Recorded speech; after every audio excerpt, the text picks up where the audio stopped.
afternoon, good evening, family. Welcome, welcome, welcome to the Mental House. Once again, with me, your host, Khadija. All right, I need to clarify, it seems, for Adrian and who else? Oh my, where y'all names at? You know, it doesn't even matter right now. If you listen and you hear this video, you'll know who you are. A couple people sent me an email, and I guess they didn't like a prior video that I did. And I guess this video was about it was just a couple days ago. What I think about, children misbehaving and things of that nature. And I guess some of y'all, Adrian, you were very adamant. The only reason that I haven't, I'm responding to you out in the open because I really see that you were really, really adamant about thinking that I have no compassion for children. And so I'm trying to give you, what I want to do is give you a little background and make sure you understand something and understand it well, because what you made was a judgment call and you really don't know. Okay, so let me explain something to you. Adrian, I used to run a group home for treatment children who have been in treatment, who have been in foster care, but not the regular foster care treatment. Children who have to be administered medication, children who have to have a therapist on site, a doctor on staff to deal with their psychological and mental, emotional issues. So, having this type of environment and scheduling resources and housing and also providing programs for children in this position, it allowed me a chance to really, really see another side of parenting that definitely I was not exposed to.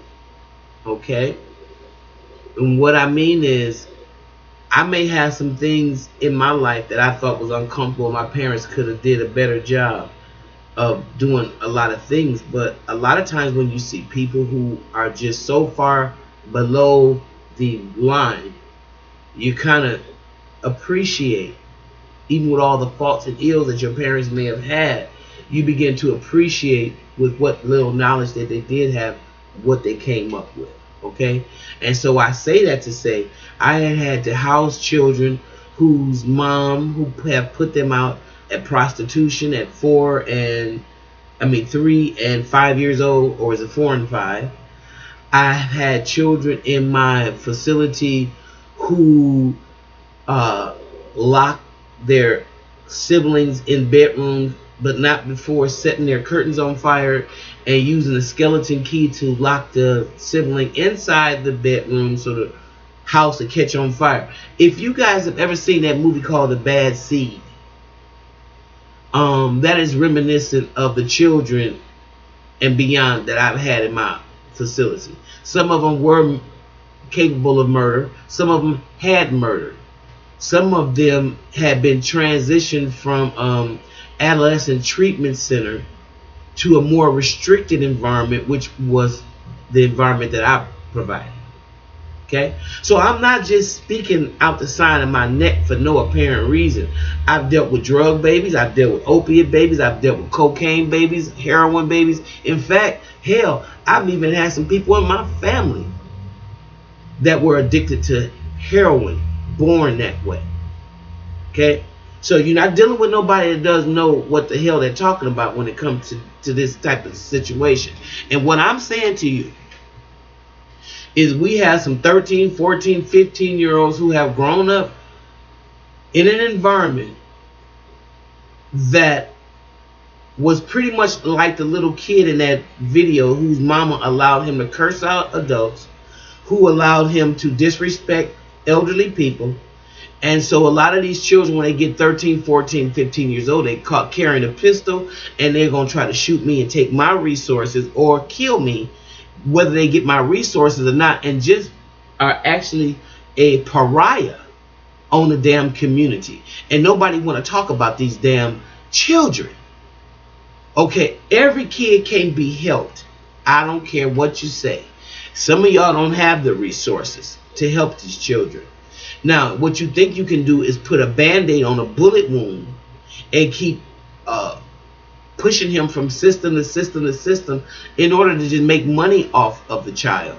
In essence, when the child commits the grandma crime, then you can put him in prison and make money off of him for longer.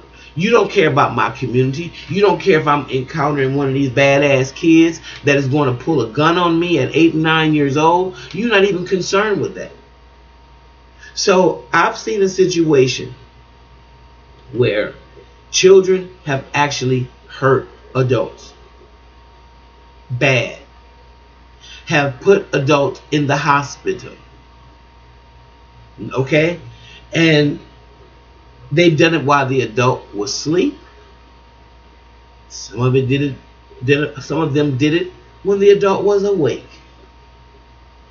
Either way you slice it, they did it.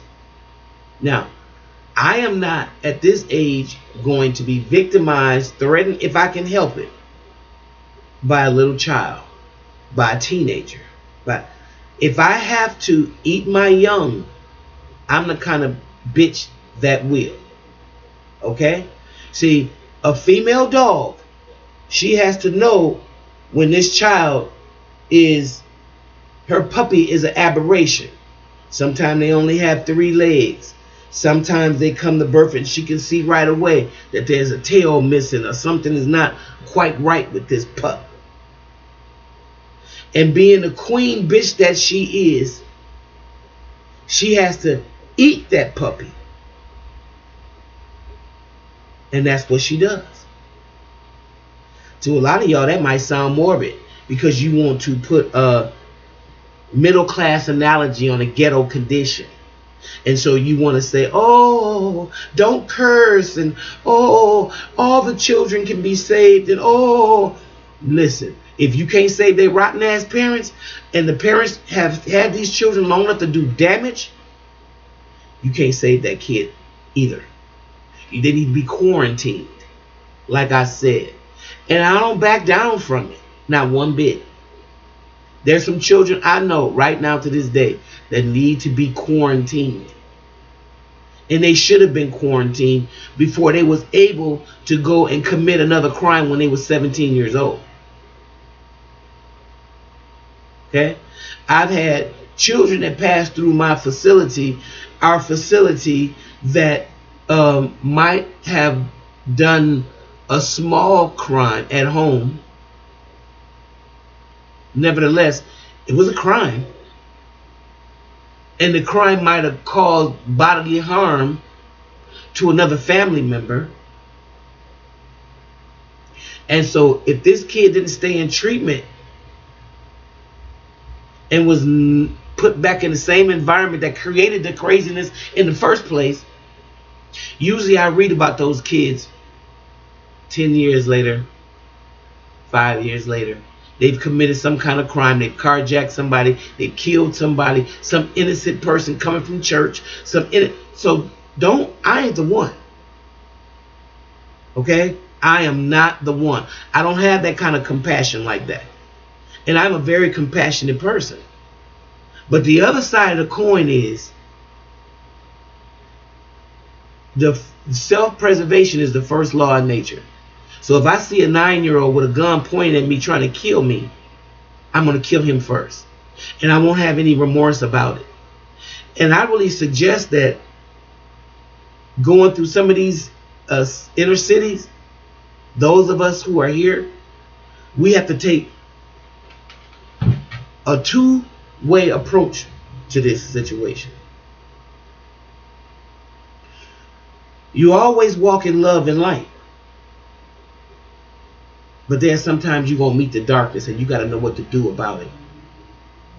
You got to know what to do about it when it comes up on you.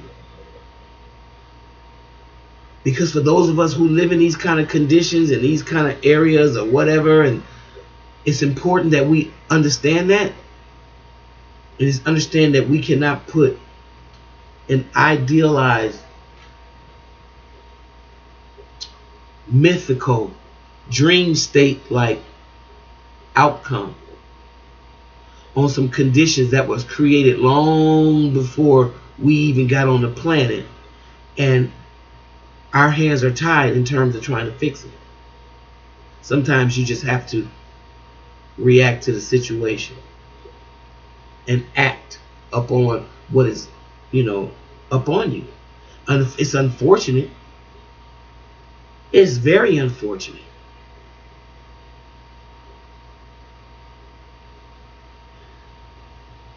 I have a 54-year-old friend who was killed by a 15-year-old.